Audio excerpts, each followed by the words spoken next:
พเจ้าพร้อมด้วยครูอาจารย์โรงเรียนออสการ์พร้อมด้วยครูเขียนเนาะอาจารย์กาบแก้วธรรมวงศ์และทุกท่านที่มีส่วนร่วมในครั้งนี้มีความหวังอย่างยิ่งว่าปึ้มวิชาชีวิตที่บ่มีสอนในโรงเรียนจำนวน 5,000 เล่มจะถูกแจกจ่ายไปหาโรงเรียนในทั่วประเทศเพื่อให้ครูอาจารย์นักเรียนโดยเฉพาะครูอาจารย์และนักเรียนที่อยู่เขตชนบทจะได้มีโอกาสได้อ่านปึ้มดีและก็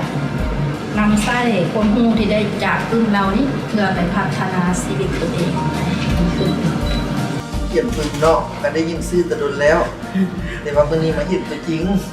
แล้วก็ได้อ่านนั่นน่ะปึ้มเพิ่นหลายๆหัวก็ว่าเป็นคนลาวเฮาที่ว่า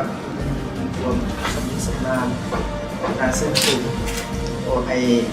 อยู่ในวงการนี้ไปดนๆเนาะจะเป็นนักประพันธ์ของเราที่ดีเด่นนั่นแหละ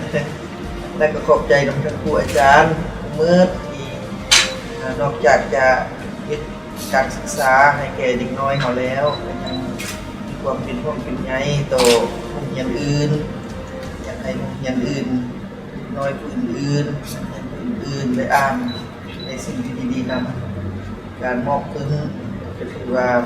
มันเป็นการความรู้ที่เหมือนกับเป็นฉะนั้นมอบไปฮอดใส่ก็อ่านอยู่หั่น